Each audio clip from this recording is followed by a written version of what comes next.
quer? Ah, beleza, obrigado. Isso é bom. Bom, pessoal, muito obrigado aí, professor Joel, nosso diretor, pela acolhida, pelo convite, o Eduardo e toda a equipe aí, Maurício, toda a equipe aí do Campus Canoinhas. Para mim é uma alegria, né, retornar a esse tão importante campus aqui no Planalto Norte para falar desse assunto que está cada vez mais em evidência e que tem tantas coisas boas para se viver, mas também tem alguns dilemas éticos que a gente vai ter que enfrentar. E sempre pensando, né, considerando nossa formação também doutorado em geografia, de como isso pode contribuir para um mundo melhor também, porque isso tem impacto realmente na sociedade. Fiquei muito feliz de ver ali, né, o logotipo do IMA, né, fazendo a propaganda aqui, a IMA, o Instituto Meio Ambiente, onde minha esposa trabalha. E eu venho do campus São José, lá da Grande Florianópolis, trabalho originalmente com refrigeração e ar-condicionado. Eu dou aula de projetos de ar-condicionado. Na verdade, eu ensino o pessoal que instala os aparelhos. Eu ensino a dimensionar, ensino a instalar e fazer a manutenção. Então, não tem nada a ver com inteligência artificial, minha área de origem. No entanto, eu comecei muito cedo, né? Comecei, como ele bem disse, ali, lá no interior de São Paulo, em Marília, como desenhista, aos 13 anos, e aos 14, meu patrão comprou um TK-85. Os mais velhos vão saber que é um dos primeiros computadores pessoais que surgiram no Brasil, que foi usado por engenheiros. E eu almoçava no escritório e aprendi a programar naquela época. Então, tem uma relação muito interessante com a área de informática, de programação. Depois, na faculdade, né, obviamente, a gente faz a disciplina, a gente faz o mestrado, doutorado, e a gente vai usando ao longo da vida. Só que, recentemente, foi esse reencontro com a programação, com Python, por conta do que a inteligência artificial ela nos promete e traz. Comecei, como todo mundo começa, por curiosidade e espanto. Sinceramente, eu esperava que essa tecnologia ela fosse estar pronta, estar mais madura em uma década. Era assim que a gente pensava por conta do chatbots, né? Chatbots. Eles eram muito ruins há 3, 4 anos. Então, quem usava a Alexa da Amazon não via muito progresso nisso. Só que, de repente, de maneira bastante... para quem não estava acompanhando os artigos, porque um artigo, atenção, é tudo que nós precisamos... de 2017, de funcionários da Google, mudou tudo. Esses funcionários fizeram um artigo, mas a própria Google não estava interessada. E eles montaram a própria empresa, que é a OpenAI. E em 2019, 2020, lançaram a primeira versão, e em 30 de novembro de 2022, o público conheceu o ChatGPT 3.5, que colocou a inteligência artificial na mão de pessoas comuns. Em 2 meses, mais de 100 milhões de usuários se cadastraram para usar a IA. Mas eu vou mostrar para vocês que essa história é muito longa. E ela vem lá da década de 50. Por favor, puder passar. Esses jovens, em 1956, lá nos Estados Unidos, participaram de uma conferência que durou mais de 3 meses. E foi lá que eles fundaram esse conceito de inteligência artificial. Muito criticado até por o Dr. Miguel Nicoleles, que fala que a inteligência não é nem artificial e nem é inteligente. Por quê? Porque a inteligência é uma condição orgânica. E também não é artificial, porque ela é treinada pelas pessoas. Ou seja, ela teve um pré-treinamento. Polêmicas à parte. O nome foi cunhado, foi criado esse nome de inteligência artificial na década de 50, nesse evento. Pode mostrar depois? Infelizmente, eu quero dizer uma triste notícia para os jovens que estão aqui. Se vocês tiverem sorte, vocês vão envelhecer e ter esse orgulho de poder ter criado algo tão importante. Lá atrás, aqueles jovens que se tornaram esses homens aí, John McCartney, Marvin Minsky e outros ali só tem um pouquinho, e também a equipe do Alan Turing, foram os precursores dessa ciência que vocês hoje estão utilizando, estão aí aprendendo. Essa história ela teve fases boas e ruins, nem tudo são flores. na década de 70, 80, a gente viveu um que se chama de inverno da inteligência artificial. É que no início todo mundo fica muito empolgado e acha que isso aí vai ser a revolução, vai mudar tudo. De repente, vem a frustração. Com grandes expectativas, vem grandes frustrações. E foi assim com a IA. Principalmente porque naquela época, a computação ainda estava engatinhando, a computação no sentido de hardware. Os computadores ainda eram muito grandes, não tinham ainda capacidade de processamento. Tem que lembrar que o Apple, né, o primeiro Macintosh é da década de 70, né? E mesmo assim, eles continuaram pesquisando. Em 1997, foi a virada. Ainda nem se conhecia machine learning, não se conhecia ainda aprendizado de máquina na prática, não tinha essa capacidade. Mesmo assim, o Deep Blue, que é um computador da IBM, venceu Kasparov, numa partida de xadrez. Xadrez, que é um jogo difícil, né? Muita gente tem dificuldade de jogar. E o computador, usando milhões de combinações, conseguiu vencer o campeão mundial de xadrez, que é o russo. A partir daí, se reacendeu o interesse pela inteligência artificial. Eu me lembro, quando isso foi anunciado, todo mundo ficou preocupado. Mas, na verdade, naquela época, ninguém falava que a inteligência artificial venceu Kasparov. O computador venceu Kasparov. Porque depois, a partir desse momento, se continuaram investimentos, e a gente chegou a esse ponto, onde nós temos essas 3 tecnologias. Eu não sei se vocês todos são do curso de desenvolvimento, de informática, mas quem aqui já estudou redes neurais? Aprendizado de máquina? E Deep Learning? Ok. Então, vocês sabem que esses três assuntos estão hoje em evidência, porque são as bases científicas e tecnológicas para você poder desenvolver modelos de linguagem tão bons quanto as LLM, ChatGPT, Gemini, Copilot e outros. Foi por conta desse aprendizado, dessa evolução, que nós conseguimos fazer com que o computador conseguisse aprender. E em 2016, a empresa DeepMind, que era liderada por Mustafa Suleyman, que escreveu um livro, A Próxima Onda, ele venceu o campeão mundial de Go. Go é um jogo do Oriente. E ali foi a virada, porque eles não ensinaram o computador, o software, o algoritmo a jogar. Eles mostraram o jogo, e o próprio computador, o próprio algoritmo aprendeu, aí vem o aprendizado de máquina. E ele aprendeu as combinações e não foi mais decorar, ele aprendeu a jogar. E a partir daí, ganhou-se grandes investimentos. Como eu falei para vocês, no ano seguinte, foi lançado esse artigo, que a atenção é tudo que precisamos, onde eles apresentam o modelo da LLM, o modelo GPT. O que aconteceu foi que a Google não mostrou interesse, eles saíram e fundaram a OpenAI, e logo depois criaram, então, lançaram o ChatGPT. Normalmente, a gente tem uma visão muito depreciativa e negativa da IA. E eu digo para vocês isso porque no cinema, a maioria dos filmes mostra a IA como destruidora da humanidade, não é isso? Vocês assistiram Matrix? Todo mundo assistiu, né? Eu sei que eu estou mais velho, assim, tal, mas Matrix não é tão antigo assim, né? É um clássico, eu acho, né? Para mim, pelo menos. Vocês têm ali uma lista de filmes, tá, gente? Pode passar, por favor. Esses são os filmes, não vou passar agora, mas essa apresentação vai ficar disponível para vocês. Clicando ali, eu fiz um apanhado desses filmes aí, fiz uma edição, que a gente mostra ali. O mais antigo, 1969, 2001, Uma Odisseia do Espaço. Levanta a mão, quem conseguiu assistir esse filme até hoje? Quem assistiu? Já passou tantas vezes, mas é um filme longo, né? Tem 3 horas de duração. Então tem que ter muita vontade. E o filme, olha só, ele explora esse medo que nós temos de que as máquinas venham a ganhar consciência e queira destruir a humanidade.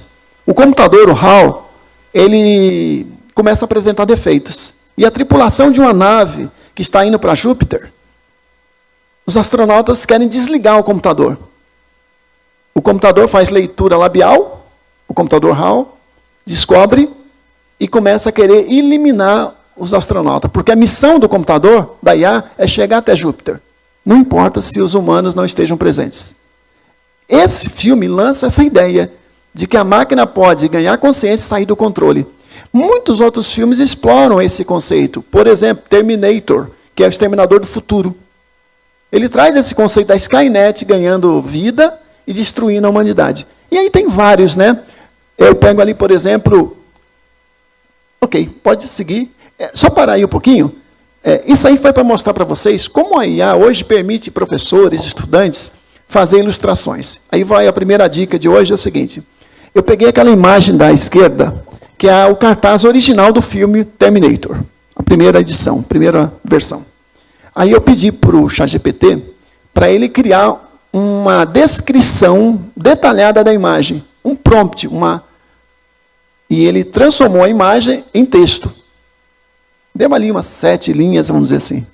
Fica melhor em inglês, tá? Se você pedir para ele fazer isso em inglês, fica melhor. Depois você pega esse texto e pede, construa uma imagem baseada nesse prompt. E vem a imagem da direita. É muito fácil fazer a imagem desse jeito. A gente chama isso de prompt reverso. Você pega uma imagem real, você pede para o ChatGPT fazer uma descrição da imagem, ele transforma imagem em texto. Depois você pega o texto e transforma em imagem. Muito fácil, vocês podem fazer depois, fica muito legal as imagens geradas. Na oficina hoje, eu pedi para o pessoal fazer isso sobre o assunto ciência e tecnologia. O pessoal gerou umas imagens bem interessantes. Esses aí são filmes recentes, né? Aquele lá, o rapaz, o Her, né? Não sei se falei certo, é dela. Ele se apaixona por um sistema operacional. E o filme mostra os dilemas éticos, né? Que vem acontecendo, hein? Não pense que isso é absurdo ou loucura. Tem pessoas realmente se relacionando hoje com avatares, com sistemas. Do lado, é um filme Ex Machina, que é recente, onde um grande CEO cria humanoides tão inteligentes, tão parecidos com humanos, e ele testa para ver se as pessoas conseguem ter um relacionamento com eles no sentido afetivo, se consegue ter uma relação de compreensão, de empatia. E aí vamos falar agora na prática, né? Onde é que a gente pode aplicar, Joel, a IA na realidade? Tem aplicações na educação, na saúde. Olha só, a gente já conhecia há bastante tempo, há alguns anos a gente já usa a Siri, já usa a Alexa. Quando você vai no Netflix, você vai lá e ele já te recomenda o filme. Você já tem o autocompletar do celular. Você tem o Waze, um monte de aplicativos já comuns, antes da IA ficar popular. Já estava ali presente nas nossas mãos, no nosso celular, no nosso computador. Mas eles vêm ganhando também muito protagonismo na saúde. Vocês acreditam que a IBM, depois que o Deep Blue venceu o Kasparov, eles continuaram investindo e eles criaram o Watson, uma referência ao elementar meu caro Watson, né? Do Sherlock Holmes. O Watson ele foi programado inicialmente para vencer um concurso como o Jogo do Milhão lá nos Estados Unidos. E depois ele começou a ser programado para fazer diagnósticos médicos. Significa o seguinte: os médicos têm à sua disposição um programa, um algoritmo, uma IA dedicada para salvar vidas. Como ele foi treinado com um conjunto gigantesco de todas as doenças e diagnósticos conhecidos, ele consegue dar diagnóstico mais preciso. É claro que nada substitui um grande médico, e a gente sabe muito bem que a palavra final tem que ser da pessoa, mas a IA ela tem sido usada já por hospitais para reduzir possibilidades da doença. Porque a gente sabe que algumas doenças têm vários sintomas, ou doenças diferentes têm sintomas similares. E a IA precisa fazer esse filtro, esse refinamento. E cabe ao médico, obviamente, por meio dos exames, saber e orientar bem o paciente. Então, esse sistema, o Watson, ele tem sido usado hoje, junto com outros programas de IA, para detecção de câncer, com 3 a 4 meses de antecedência. O que significa tratamentos menos invasivos, menos agressivos, e significa milhares de vidas que podem ser salvas. Finalmente, há mais de uma década vem sendo testados os carros autônomos, os drones, todos esses equipamentos. E isso tem aplicação imensa também nos robôs humanoides e também nos modelos de treinamento de linguagem. Essas são as palavras, né, mais comuns quando você fala de inteligência artificial. Quando você pega, você vai ter ali Alexa, o Google, Netflix, detecção de fraudes, carros autônomos, reconhecimento facial, tradutores automáticos, redes neurais, né? E aí, há 15 dias, a Tesla lançou esses robôs humanoides numa festa. O vídeo está no YouTube, chama We Robô. Nós robôs, né? Em alusão ao filme Eu, Robô, de Will Smith, que é uma obra-prima de Isaac Asimov, um grande futurista, escritor de ficção. Nesse evento, os robôs humanoides, esse é o Optimus, ele interage com as pessoas. Ele estava servindo drinks lá, como um barman. Isso me soou um pouco preocupante, né, Joel? Porque a gente vê que isso pode ser o começo do uso dos robôs humanoides para substituir pessoas em profissões. Isso causa, obviamente, a nossa preocupação, e nós estamos numa instituição de formação profissional, de transformação de vidas, onde as pessoas se preparam em ciência e tecnologia. Temos que estar atentos a isso, até mesmo para nos apropriarmos do que vai pela frente, né? Aí é só para registrar de novo, né? A ideia da que a IA salva vidas, tem as coisas boas e ruins.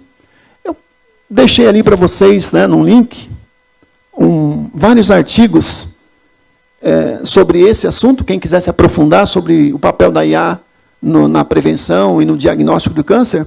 E eu deixei esse áudio, esse podcast ali no Spotify, Joel, e ele foi feito totalmente por IA. E aí vem a segunda dica. A primeira foi o prompt reverso. O que eu peguei? Eu peguei vários artigos científicos sobre o uso da IA na prevenção, no diagnóstico do câncer. Usei o Notebook LM, que é uma IA da Google. A Google tem já a Gemini ou a Gemini, e também tem esse Notebook LM.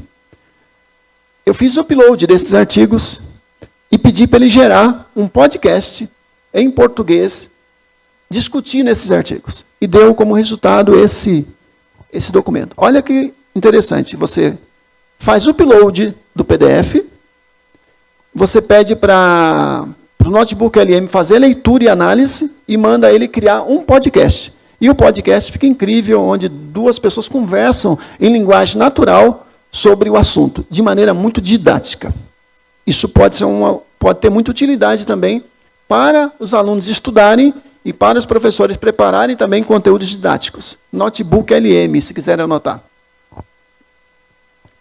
Esses são os livros clássicos mais comentados sobre inteligência artificial. O primeiro, já falei para vocês, é do Mustafa Suleyman, que é a próxima onda. Foi o CEO, o dono da DeepMind.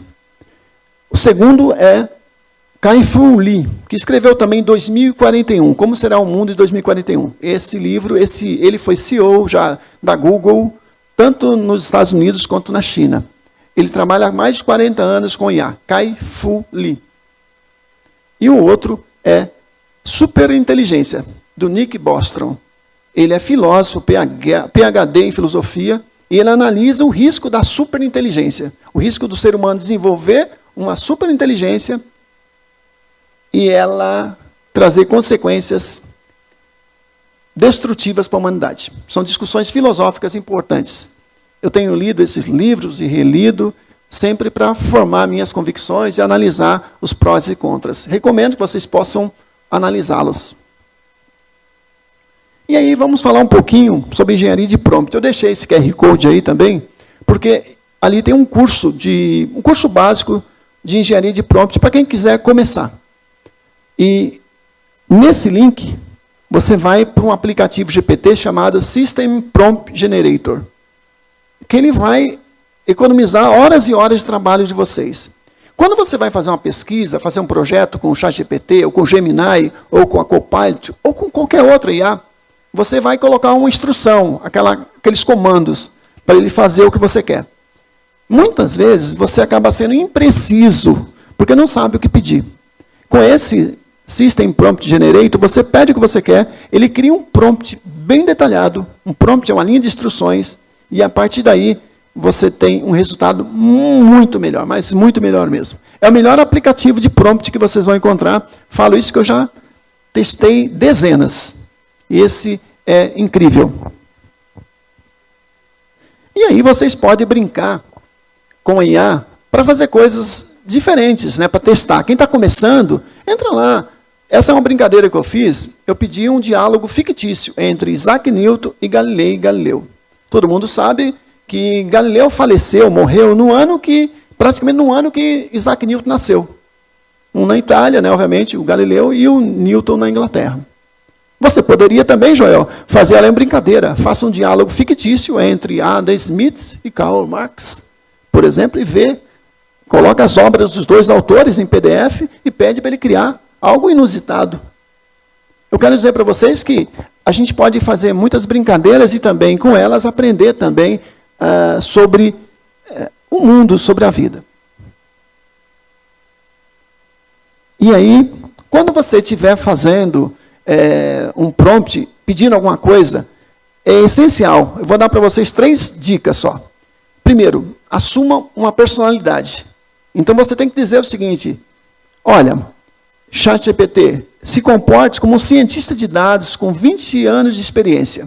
E, a partir daí, elabore uma apresentação para estudantes. Aí você pede, você dá uma persona, que é o cientista de dados, e depois você fala o objetivo.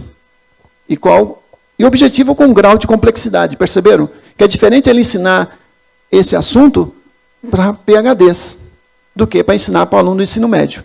E quando você dá a persona para ele, começa dizendo, você é isso. Então, se você fosse fazer uma prova de geografia, Joel, você pede para ele o seguinte: você é um doutor em geografia, especializado em Milton Santos, em natureza do espaço. Elabore uma prova com 5 questões sobre esse assunto para estudantes do ensino médio do 1º ano, por exemplo.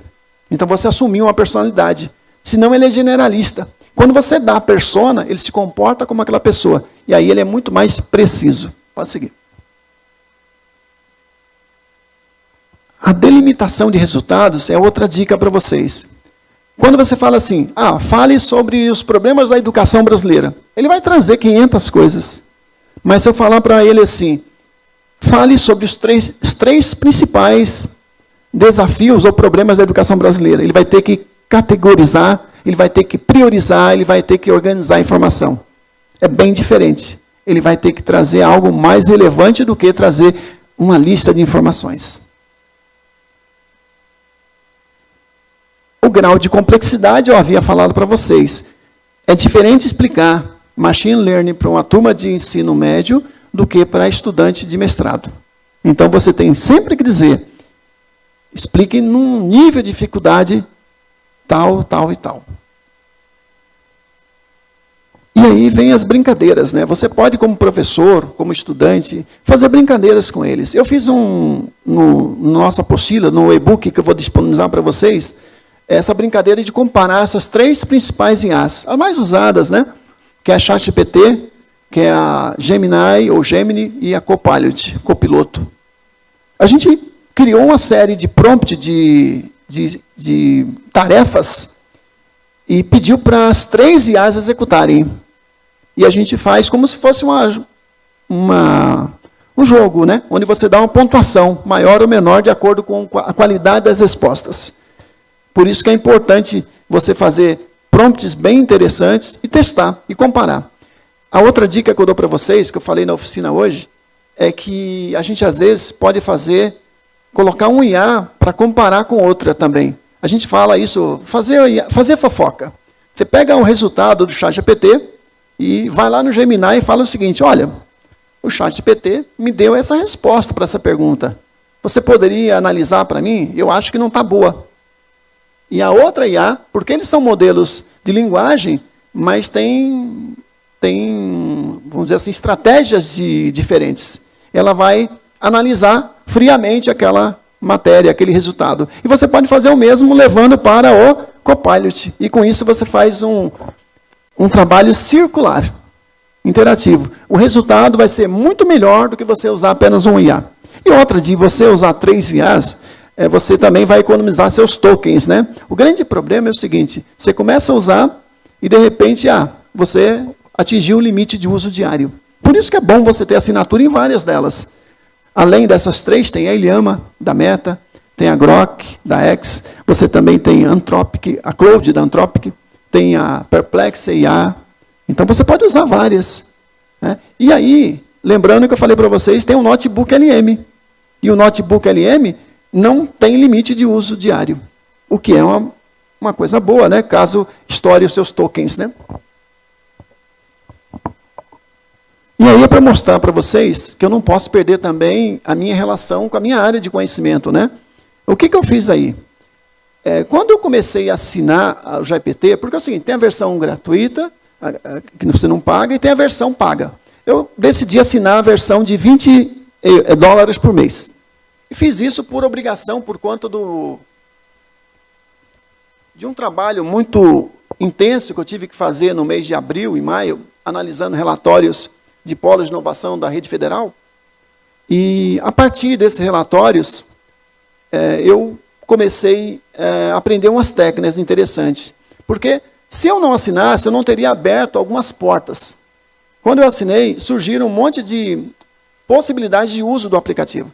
E um deles é que você criar o teu próprio GPT. E eu criei um para refrigeração. O que eu fiz? Eu fiz o upload do meu livro de refrigeração, das minhas apostilas e das minhas videoaulas. E pedi para ele, usando o System Prompt Generator, eu criei uma instrução para ele responder sempre de forma amigável, procurar no material. Pedi para ele não procurar na internet, então ele só procura no meu material. E com isso o risco dele apresentar uma resposta errada reduz. Então você pode fazer isso para as suas disciplinas. Você pode criar então um GPT exclusivo da tua matéria com o teu material. E ele vai responder sempre com o teu material. E ele dá a referência correta. Então, para os meus alunos, é como se ele tivesse um tutor ou um professor particular 24/7. Eles podem tirar qualquer dúvida sobre teoria e prática da refrigeração. Porque eu coloquei praticamente todo o curso técnico nesse GPT. Alguns desafios. Desafios aí eu falo a questão ética, né? Oportunidade de carreira, né? Eu imagino para quem é da área de TI e trabalha com aprendizado de máquina, trabalha com redes neurais, com banco de dados, né? O céu é o limite, né? Porque todos esses sistemas funcionam muito com banco de dados, né? Não adianta nada você pensar em IA se você não tiver informação consistente para analisar. E eu tenho alguns amigos da área de TI, com empresas, que trabalham em grandes empresas, e eu até perguntei para eles, o risco da IA prejudicar a área de analista de TI, na área de desenvolvimento de sistemas, existe? E ele me explicou o seguinte, quem está dizendo isso não entende nada de ciência e computação, não entende nada de ADS. Porque o que a IA faz, ela permite que pessoas comuns possam fazer programinhas simples. Pode rodar um joguinho, um script ali em Python, ajuda a fazer. Permite até que o programador possa analisar um código, achar um erro, uma parte do código. Mas a área de programação, de ciência de dados, ciência de computação, ADS, é muito maior que isso. E ele me deu até esse sermão. Pode falar para eles, fiquem muito tranquilos, que tem muito trabalho, principalmente quando você tem a possibilidade de ter uma inteligência artificial do Brasil. Então, existe um projeto no Congresso sendo discutido, e isso tem por objetivo fomentar o desenvolvimento de IAs nacionais, LLMs, modelos nacionais. E o argumento é simples, né? Ninguém tem interesse em saber a banda de hard rock lá que está na Indonésia. Ou seja, o nosso sistema, nossa LLM, nosso treinamento pode ser de questões nacionais. Isso vai trazer um modelo mais leve. No entanto, talvez para um pesquisador seja interessante saber que tem a banda lá na Indonésia, né? Pode ir. E aí vem a preocupação, né? O Papa Francisco, né, vocês sabem que ele é uma pessoa muito humilde, né, que quando ele entrou, ele reduziu ali realmente aquele luxo que tinha no Papa anterior. Ele tem uma imagem muito preocupada com isso, né, com a humildade, né? E, de repente, surge essa imagem. fizeram deepfake, ele vestindo essa roupa de marca, né? E chamou muita atenção. Bom, dito e feito, isso serviu para que os grandes modelos de linguagem fizessem uma série de restrições. Veja, eu gosto muito do Nelson Mandela. Eu gosto, às vezes, de usá-lo numa postagem, com frases que ele fez. De repente, eu fui pedir para a ChatGPT, ou para o Gemini, uma imagem do Nelson Mandela. E ele disse o seguinte, que ele não pode mais trazer imagem de personalidades, por conta desse tipo de situação. Então, tem uma série de restrições. Você consegue burlar? Consegue, é claro. Mas a mensagem padrão é que personalidades não devem ser retratadas de maneira indevida, porque pode causar danos históricos à imagem da pessoa. A gente fez essa live lá na reitoria sobre diálogos acadêmicos, junto com o professor Eli, ali de Caçador, e a gente discute dilemas éticos na produção acadêmica, porque é o seguinte, as pessoas estão usando o IA, não adianta dizer que não, os professores também estão usando. É só usar com responsabilidade, com sabedoria. E a gente precisa ensinar as pessoas a usar com moderação, saber usar para estruturar um trabalho, para fazer uma correção, organizar umas referências, né? Sempre evitando cometer o erro, né, do plágio voluntário e involuntário. Teve uma pesquisa recente que mais de 75% de estudantes da Unicamp, ingressos, não sabiam o que era plágio. Que é a cola acadêmica, né? Que é você copiar um trabalho de alguém e atribuir como seu. Então, existe um trabalho grande da instituição para orientar essas pessoas, né, a produzir corretamente ciência, né, e não ficar realmente usando o trabalho de outras pessoas. Tem revistas que estão proibindo o uso da inteligência artificial na produção acadêmica. Então, vejam que isso é uma questão muito séria. Aliás, já tem casos de universidades caçando diplomas de pessoas que burlaram essa regra. Isso vai acontecer. Impacto aí no desenvolvimento de sistemas, né? Automação, análise preditiva e personalização. Ali eu vou focar em personalização, né? A gente fala em educação. Como é que a gente pode, uma turma, imagina uma turma como essa, não tem aqui dentro alunos iguais, então os alunos aprendem de maneira diferente. Mas quando eu estou dando uma aula, fazendo uma apresentação, eu faço a mesma apresentação, às vezes eu entrego o mesmo material para todo mundo. Mas tem pessoas, como vocês bem sabem, que são mais auditivas, outros são mais visuais, outros são mais sinestésicos, né? Então, os modelos de aprendizados, eles são diferentes. O estilo de aprendizado é individual, evidentemente. Você pode, usando o IA, descobrir rapidamente o estilo de aprendizagem de cada aluno, isso é possível, e você pode, usando os 4 tipos de modelos de aprendizagem, criar materiais específicos para cada grupo de aluno. Ah, dá muito trabalho. Gente, agora você pode produzir uma única vez o trabalho e pode pedir para a IA transformar aquele teu material que você preparou, aquela aula que você preparou tão bem, nos estilos de aprendizagem do aluno. Não é tão complicado assim. A gente está fazendo alguns testes sobre isso, e é interessante, que é uma possibilidade para a educação na área de personalização, Joel. Esse GPT, como eu falei para vocês, eu comecei a fazer alguns GPTs de acordo com a demanda, com o pedido das pessoas. Então, naquela live lá sobre uso ético da IA para aprender na produção acadêmica, nós criamos um aplicativo onde o aluno ele é orientado a escrever de maneira correta, usar a norma brasileira para referência, para evitar o plágio. Então, está em dúvida se está cometendo plágio, pergunta para o aplicativo, ele vai te orientando como fazer para não cometer plágio, tá bom?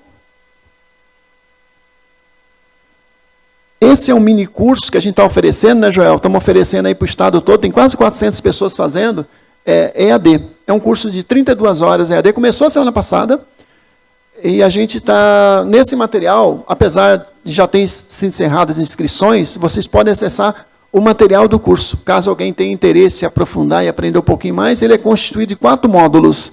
Nesse momento, está disponível apenas o primeiro módulo, tá ok? Mas ele, a partir de sexta-feira, eu libero o segundo módulo, e vocês podem, com esse material, também aprender. Tem muito vídeo, tem muito texto, está organizado de maneira bem didática para as pessoas poderem aprender. Trago para vocês, quem tiver curiosidade, tem esse QR Code, pode chegar lá, tá?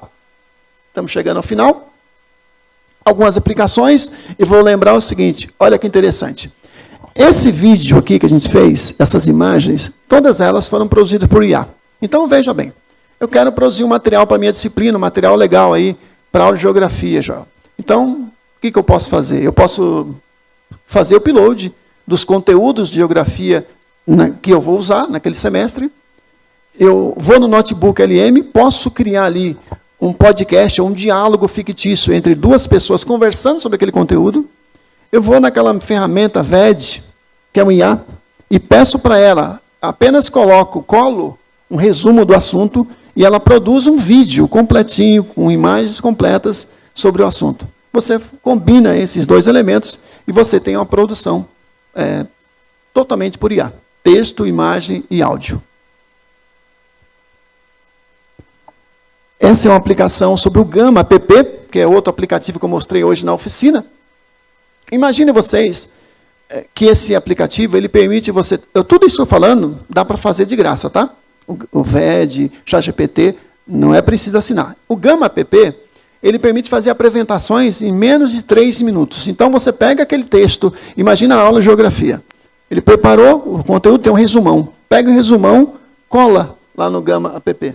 Só cola e ele fala, gere uma apresentação para mim. Ele vai gerar as imagens nesse nível que vocês estão vendo ali, em formato PDF ou mesmo PPT, e vai gerar isso em menos de 3 minutos. É assustador como ele te organiza todo o conteúdo de maneira bem didática. Parte dessa apresentação, eu estou usando o Gama. Algumas aplicações, né? Todo mundo já deve ter assistido o Homem de Ferro, e tem aquele Jarvis, né? Que é aquela inteligência artificial com realidade virtual. Nós estamos testando no Campus São José o uso do óculos de realidade virtual para aula prática de refrigeração. Significa que a pessoa entra num ambiente imersivo para fazer todo o procedimento técnico de instalação de um ar-condicionado.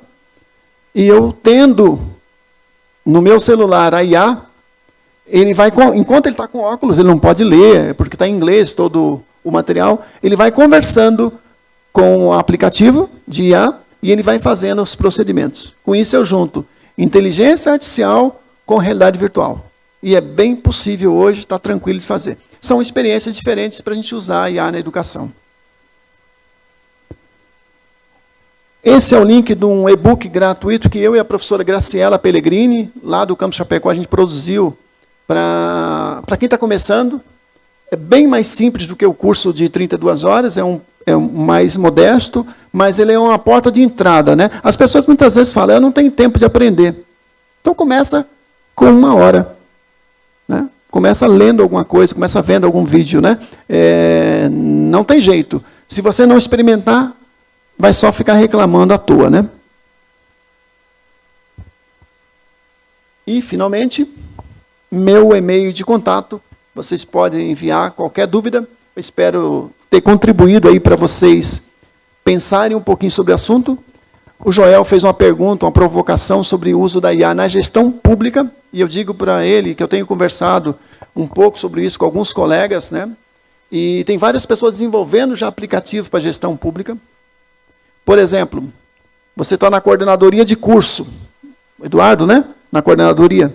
Você pode, por exemplo, subir o PPC do teu curso, subir ali as regras, o regime didático pedagógico, as normas da instituição, e criar um GPT e deixar à disposição um QR Code no balcão para os alunos tirarem dúvidas cotidianas, como se perdeu a prova, como é que recupera, como é que é o curso, que matéria vem, qual pré-requisito.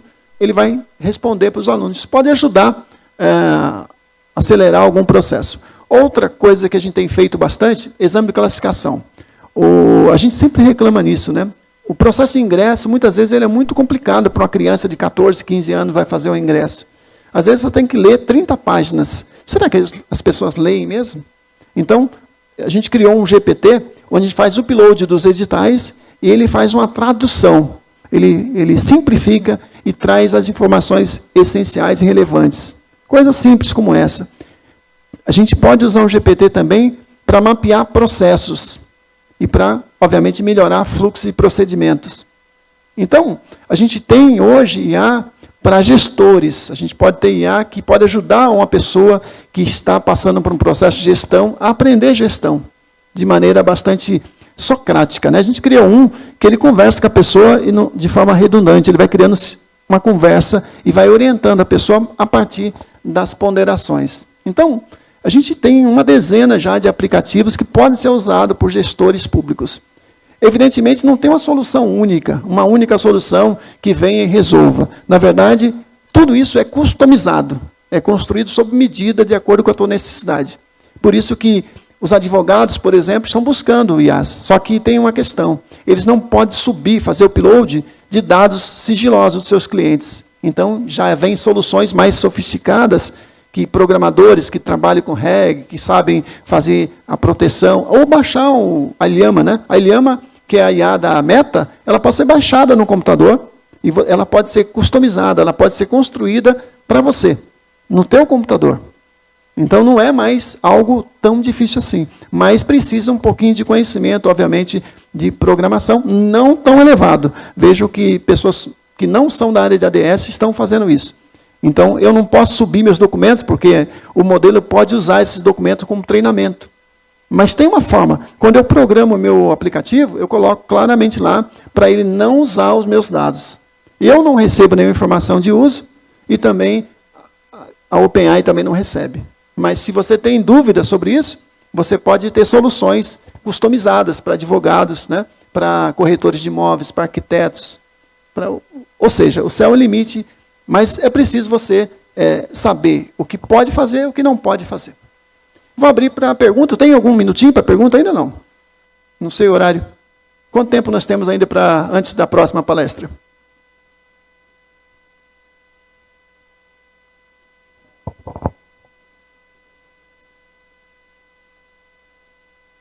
Então tá, pessoal. Estamos, nesse momento, abrindo para perguntas. Por favor, Eduardo.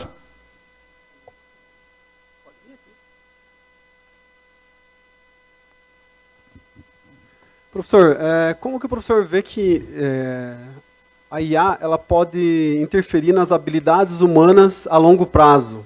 Porque, a princípio, conforme você vai usando, sutilmente, daqui a pouco você deixa de pensar, né? Então, a longo prazo, as habilidades humanas elas podem ser prejudicadas com o uso da IA? Sim, isso é discutido pelo Nick Bostrom, no livro Superinteligência, e também pelo Mustafa. Olha, eu vou dizer para vocês, apesar de todos os avanços trazidos pelas redes sociais, que conectam pessoas, a verdade é que YouTube, Meta, Facebook, todas essas Instagram, os vídeos curtos, por exemplo, é um desserviço para a humanidade. As pessoas estão viciadas nisso, tem vários estudos já, as pessoas estão perdendo concentração e não tendo mais paciência para ler um texto. Aí chega na prova do Enem, que foi domingo agora, não aguenta ler uma questão. É muito cansativa, a prova me cansou. O que eu mais ouvi dos estudantes foi isso. Prova muito. Eu sei que a prova é cansativa, mas quando você se acostuma a ler, você já tem um preparo. É que nem aquela pessoa, ela vai correr uma maratona. Ela tem que treinar antes, né? Tem que fazer várias provas antes. Se ela vai correr 44 quilômetros, ela vai ter que treinar, quem sabe aí, primeiro com 10, com 20, e ela vai ter que treinar 50 quilômetros, para no dia ela conseguir correr 44. Então, tem impactos, porque as pessoas, se elas não usam a IA de maneira adequada, o que é a maneira adequada? Como auxiliar, mas não como copia e cola. Você pode, por exemplo, receber uma resposta da IA. Aí você tem que analisar criticamente aquela resposta e tentar construir a tua interação. Usa a IA como auxiliar, como assistente pessoal. E não como uma muleta que vai te ajudar a pensar. Imagine aí, vou aqui dizer, né, vai que acontece uma tempestade solar, essas que queimam os equipamentos, a gente sempre fala isso, que é o apocalipse, né, para quem é da área de tecnologia, né? E a gente fica sem internet por alguns dias, né? Acho que algumas pessoas vão morrer, né? Brincadeira à parte, sim, é preciso tomar cuidado para não perder o senso crítico. O Dr. Miguel Nicoleles, né, que é aquele grande neurocientista, aquele que possibilitou, pelas suas pesquisas, que um tetraplégico, né, pudesse dar um chute na bola na partida inicial da Copa do Mundo. Ninguém deu muita relevância, né? Mas aquela pesquisa está associada também ao que acontece hoje com a Neuralink. São pesquisas realizadas para fazer as pessoas andarem, né? Pessoas que têm problemas de conexão. Eu lembro muito do Superman, né? O Christopher Reeve, né? Que ele caiu num cavalo. O Superman da década de 80. Ele passou a vida toda usando o dinheiro dele, financiando pesquisa desse tipo. E aí o Nicoleles fala muito isso, que tem muito receio de que as pessoas possam estar evoluindo intelectualmente. Mas não é só por conta da IA, não. É por conta das redes sociais, que, se não usadas com moderação e sabedoria, podem trazer prejuízos à educação. Muitos países estão proibindo, não sei se perceberam, o uso de celulares nas escolas. Perceberam isso? Eu sou da teoria que o professor, ele é autoridade para dizer se deve ou não no seu conteúdo. Porque você pode usar um Kahoot, você pode usar um programa, pode usar uma série de aplicativos no teu celular, e dependendo do público, você pode usar o celular de maneira positiva. Agora, quando vem uma lei e diz, não pode, assim, acaba causando um certo constrangimento, né, porque você tira também a liberdade da pessoa inovar. Mas países como a França, por exemplo, até o final do ensino fundamental deles, que não é igual ao nosso, não pode usar celular. Não pode usar celular na escola. Então, é muito grave. Isso por quê? Porque tem um componente de socialização. As pessoas precisam se integrar e não ficar todo mundo olhando para a tela. Não é isso? Quando vai num show hoje, o mais que o pessoal vê, todo mundo com o celular filmando, não é isso? É como se não fosse suficiente, não bastasse estar presente. Ou você vê, quantas famílias você vê, todo mundo no celular e ninguém conversa mais. Isso é um sinal, né? Um sinal que a gente tem que pensar no uso, tá bom? Eduardo, espero ter respondido.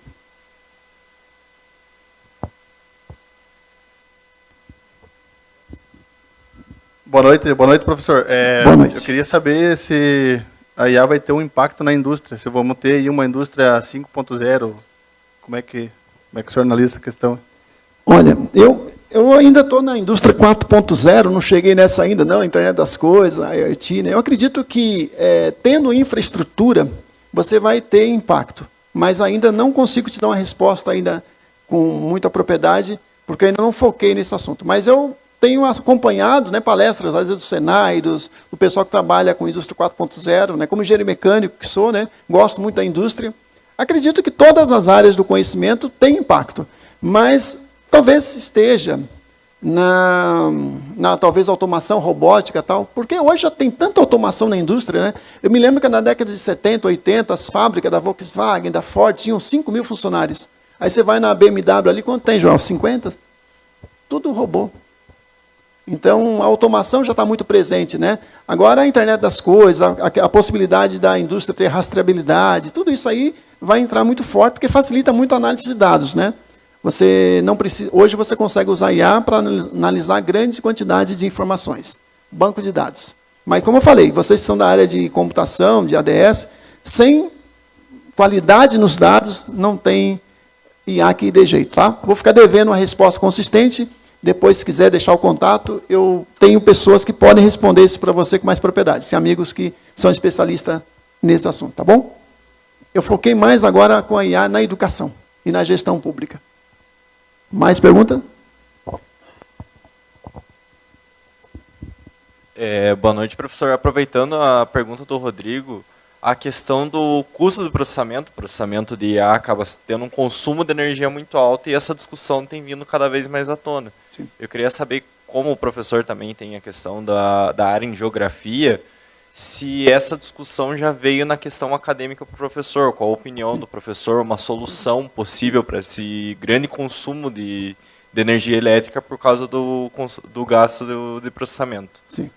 Excelente a tua pergunta. Aí vai me permitir dizer, lembra que eu falei para vocês que eu dou aula na área de refrigeração e ar-condicionado? Então, o grande problema hoje é o seguinte, os data centers, e a data center já tinha antes da IA generativa, tá? Eles são responsáveis por 4% de consumo de energia elétrica do mundo. Aí o pessoal fala, bom, se a gente continuar nesse ritmo, né, porque a IA gasta mais do que uma pesquisa no Google. Perguntar na IA tem um custo superior a perguntar no Google. Não tem data center que dê jeito quando você quer ir para uma superinteligência, né, que se fala, e quer chegar no chat GPT 5.0, 6.0. Então, o que está acontecendo é o seguinte, o que eu fiz? Eu comecei, por ser da área de refrigeração, comecei a estudar artigos de climatização ou refrigeração data centers. Eu reuni mais de 15 artigos e o que a gente vê é que tem soluções sendo encontradas. É aquela história. A IA só potencializa um problema. O problema do data center, que é você armazenar seus dados na nuvem. Quando a humanidade, quando a gente começou a aceitar esse tipo de possibilidade ou de tecnologia, né, de tendência, a gente tem um preço a pagar. Então, considerando isso, as empresas estão fazendo o seguinte: os data centers estão sendo construídos em locais onde já tem a geração própria de energia fotovoltaica, já usa usinas eólicas. Alguns data centers são embaixo do mar. Então, e os sistemas de refrigeração são mais eficientes. Por exemplo, você pode usar água para reduzir a temperatura, mas você também pode usar também condensação a ar. Só precisa de uma área de troca 4 vezes maior. Então, é possível mitigar os efeitos. Sim, a questão energética é uma dificuldade, mas a gente não tem escolha, porque não dá para você simplesmente dizer, agora nós vamos parar de desenvolver. Infelizmente é assim. Existe hoje uma competição global pelo 5G, pela IA, não é isso? Quem é que está disputando? A China tem um plano de se tornar o player global mais importante até 2030. Eles fizeram um planejamento estratégico. Chegar até 2030 como o principal país em IA. E eles estão trabalhando para isso. Então, hoje, as grandes empresas chinesas estão competindo com as grandes empresas norte-americanas. A gente, muitas vezes, não ouve falar da China, mas ela está aí presente e ela, hoje, é protagonista em reconhecimento facial e trabalha em IA para controle populacional de massas, vamos dizer assim, de um nome mais bonito, crédito social. Então, tem usos bastante controversos. Na educação, o que eles estão fazendo, jovens? Estão colocando uma tiara na cabecinha das crianças, né? Aí tua filha, né? A Sofia, por exemplo, inteligente, ela bota ali para ver se ela está concentrada durante a aula. Se for azul, está concentrado. Se for branca, está desconcentrado. Como é que eles fazem isso? Fizeram um algoritmo que analisa ondas cerebrais das crianças com alguma acurácia e os professores estão usando isso no ensino fundamental. É invasivo? Isso é ruim ou não? Cria pessoas muito dependentes do Estado, ou muito controladas, vigiadas? Sim.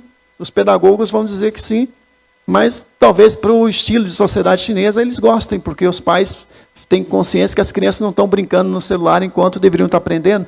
É controverso. Tá? Então, não vai parar o desenvolvimento, então, independente da nossa vontade ou não, vai continuar evoluindo, eles vão continuar competindo pelo protagonismo, e cabe a nós, profissionais, inclusive da refrigeração, encontrar soluções técnicas. Tá? Também, se quiser deixar o contato para o Joel, eu vou mandar para você alguns artigos muito legais da Associação Americana de Ar-Condicionado e Refrigeração. Artigos sérios, né? De grandes empresas como a Trey, né? York, a Carrier, que estão trabalhando para mitigar esse problema. Beleza?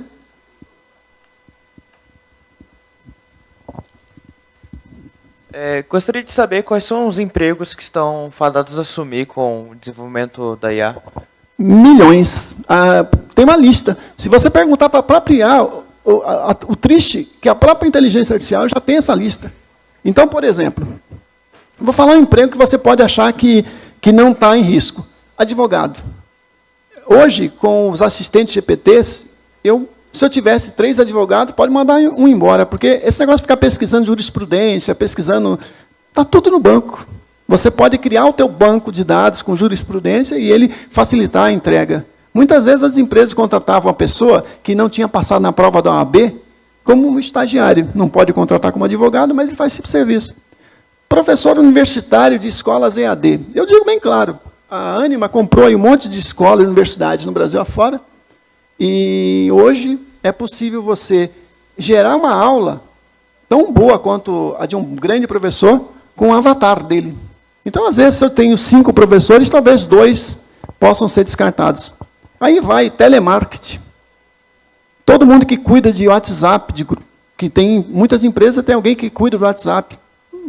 Direto, você pode automatizar. Você coloca um IA para funcionar no teu WhatsApp. Assim como a Meta já colocou um IA ali dentro, né? Você queira ou não, ou vai lá no teu WhatsApp e você tem que usar IA. Já está lá em cima. Eu não consegui tirar na configuração. Né? Então, está ali. Então, vou dizer para você, tem dezenas e dezenas de profissões que vão ser afetadas. Designer gráfico. Hoje é o dia do designer gráfico.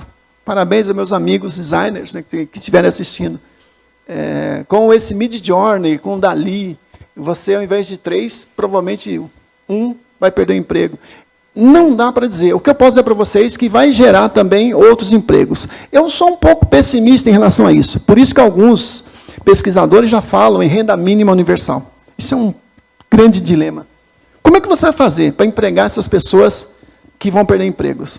A verdade é que toda revolução em andamento, ela provoca ganhos e perdas. Muita gente vai perder emprego, outras profissões que não existem vão surgir. Por exemplo, quem aqui é pedagogo? Vocês têm formação em TI, em computação? O que vocês acham de um profissional chamado design instrucional? Já tem, não tem? Que é o cara que é formado em pedagogia, mas em computação. Qual é o papel dessa pessoa? Ele está dentro da escola, tem 3, 4 profissionais como esse, orientando os professores ou produzindo conteúdos pedagógicos modernos, né, com metodologias ativas, usando IA, realidade virtual, para uma aula mais dinâmica e moderna, não é isso? Esse é um profissional que não tem. Encontra fácil? Não encontra. Mas a gente está pegado àquelas profissões tradicionais, pedagogia, engenharia, direito. Os profissionais serão cada vez mais híbridos, no meu entendimento. Então, novos empregos surgirão, mas o risco é que, eu já li alguns estudos, inclusive no livro, acho que o Capital, acho que não é o do Marx, sabe qual é? Do Piketty. O Capital que ele fala que a quantidade de empregos criados é menor do que os empregos perdidos, entenderam? Está aí o problema. Você tem que requalificar muito as pessoas que vão perder os empregos. Então, mas abre muito espaço para a área de TI, de programação, cientista de dados, e uma série de profissões que estarão em altas, tá bom? Eu não estou dizendo que o professor está em risco, o professor que trabalha com ensino fundamental, profissional, sabe por quê? Porque a educação também é afeto, é empatia, é aconselhamento, é você ser o mentor daquela pessoa que está em desenvolvimento. Eu não me vejo ameaçado nesse meu papel, mas eu vejo que pessoas que talvez estejam trabalhando com EAD, e aí entra um dado, 75% das matrículas no ensino superior no Brasil são educação à distância. Por isso que o MEC até acabou fazendo uma intervenção recente, dizendo que cursos na formação de professores não podem ser totalmente EAD. Isso é um avanço, é importante, porque quem é que forma as pessoas? Os professores, eles têm que ser muito qualificados, e aí a gente tem curso com qualidade duvidosa. Não estou criticando em EAD, é uma modalidade, já avançou muito, né? Eu criei, Joel, o primeiro curso de EAD do IFSC, em 1999. Então, trabalho com esse assunto já há um bom tempo. E vi os avanços que a gente tem. Hoje eu consigo, por exemplo, usar a realidade virtual também para EAD, com muita tranquilidade. Então, a gente está avançando, está melhorando com práticas modernas de educação. Espero ter respondido. Eu tenho só uma última pergunta também. Você tinha falado sobre a perda de empregos e tudo mais, e também o Rodrigo tinha falado da indústria. É possível que a inteligência artificial faça uma indústria, um campo 100% automatizado, sem observação humana? Olha, qual é o teu nome? Luiz. Luiz, depois que eu assisti aquela apresentação da Tesla, onde eu vi robôs atendendo ali no bar, onde eu vi eles conversando, eu digo para você, há uma década eu diria que não, mas eu acredito que os robôs humanoides serão cada vez mais presentes. Deixa bem claro, a automação é um processo, né, vamos citar de novo Milton Santos, meio técnico-científico, informacional, não é isso? Desde a década de 70, onde a tecnologia veio para ficar, a automação vem se dando, a robótica vem se dando, desde que a gente teve capacidade de processamento. E deixa bem claro, quem é que gosta de jogo aqui, de games? Vocês já não precisa mais ficar complexado quando o pai de vocês falar que vocês jogam muito. Se não fosse vocês, jogadores, não tinha placa de vídeo da NVIDIA. Se não tivesse a placa de vídeo, não teria o hardware que roda a IA. Não teria o hardware que roda a realidade virtual. As placas de vídeos dos jogos trazem esse momento que a gente tem hoje. Então, a gente vive nesse momento histórico, né? Então, quando eu vejo que na década de 70 começou um processo de automação industrial, o Japão dominando a construção de robôs, e aí você chega hoje com robôs humanoides, que não tem 13º, não tem férias, não fica doente, não é isso? trabalha 24 horas por 7, trocando a bateriazinha ali, e você vê eles em condição de simular a atividade humana, sim, é muito grave, sim, é possível. E eu digo por quê? Sabe como é que eles estão treinando esses robôs? Eles colocam uma pessoa numa sala, com óculos de realidade virtual, que está enxergando o que o robô está vendo. E ele faz a operação 100 vezes, 1000 vezes, repete, e o robô aprende. Depois de um tempo, pelo aprendizado de máquina, deep learning, ele consegue repetir, reproduzir aquilo que a pessoa fez. E ele já consegue fazer sozinho, sem alguém orientando. Aquele filme, por exemplo, aquele lançamento do robô da Tesla, o Optimus, não foi, aí foi o truque que eles fizeram. Eles estavam se mostrando como fazer. Tinha uma equipe no laboratório, observando o que estava fazendo e ajudando ele a fazer, entendeu? O robô estava simulando, tanto que eu achei muito estranho, que o jeito jovial do robô interagir, mas não é possível que eles fizeram isso. É porque tinha alguém fazendo isso. O robô, então, era como se fosse um clone virtual. Então, eu não sou otimista nesse ponto. Eu acredito que quando as pessoas podem, elas vão sempre reduzir os custos de produção. E se for preciso criar robôs que possam fazer o trabalho, que não tenham direitos, farão. E a gente vai ter que dar um jeito nisso, com regulamentação, para salvar empregos. Tanto que os roteiristas de Hollywood fizeram uma greve no ano passado. Não sei se sabiam disso. Por quê? Porque ficou muito fácil escrever um roteiro. Esses dias, o pessoal escreveu um roteiro de um filme completamente pela inteligência artificial. E o pior é que não ficou tão ruim. O Ronaldo Lemos, que é um dos caras, uns grandes especialistas em cidades inteligentes, inteligência artificial, falou recentemente que ele não acreditava que a IA chegasse na música. Mas eu vou falar para você, Suno é um IA que produz composições em ritmos diversos que está presente. Ele ficou assustadíssimo quando viu. Que é uma área que, isso aí é emoção, tem que ter ritmo. Então, o pessoal está preocupado, os roteiristas preocupados, os escritores. Então, como é que as pessoas vão se lidar com isso? Vai ter muita pressão. Esse assunto vai estar cada vez mais em dia, as regulamentações vão ser rigorosas. Aí eu vou chamar a atenção para a regulamentação da União Europeia. Os países da União Europeia têm até 2026 para implantar a lei que eles criaram de regulamento da IA na União Europeia. E é muito restritiva em relação a direito autoral, direito à privacidade, autoria, uma série de questões. Então, o Brasil, na legislação que está sendo criada, está também produzindo conteúdo, seguindo um pouco a lei europeia. Então, vai dar muita confusão ainda, porque vai ser uma briga. Lembra quando o Uber chegou? Os taxistas tocaram fogo nos carros? Teve muita briga. Até hoje é uma briga, mas os taxistas viraram o que é Uber, não é isso? Muitos deles continuam com o seu táxi, mas outros viraram Uber porque cansaram de brigar. E eu lembro que pegar um táxi, as pessoas não eram muito educadas, não. Cobravam caro e eram mal educados com você. Eu lembro também. Quando veio o Uber, chegou também, deu uma mexida. Opa, tu tem que ser educado também. Então, vai gerar um desconforto, está gerando desconforto e um problema muito grande para o emprego no mundo todo. Não sou tão otimista nesse ponto. Estou também com Harari, o que escreveu Homo Deus. Escreveu um livro recente chamado Nexus, que coloca esse problema. A gente está realmente criando um grande problema. Grandes soluções estão vindo também.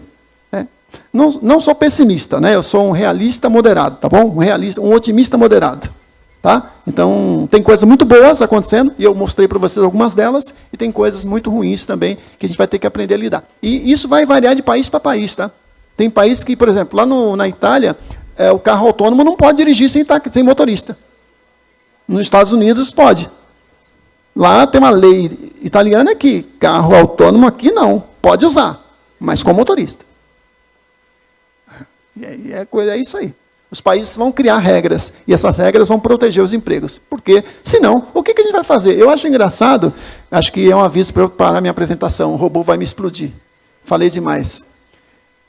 O engraçado é o seguinte, quando o Henry Ford popularizou o automóvel, deu um salário maior que a média de mercado lá nos Estados Unidos, em 1914, criou a produção em série, ele queria que as pessoas comprassem automóvel, não é isso? Queria que seus funcionários comprassem automóvel. Agora, o que adianta eu produzir robôs e produzir mercadorias que as pessoas empregadas não podem comprar? Eu acho estranho. Então, a gente precisa incluir as pessoas nessa equação. Incluir as pessoas que trabalham, tá bom? Acho que...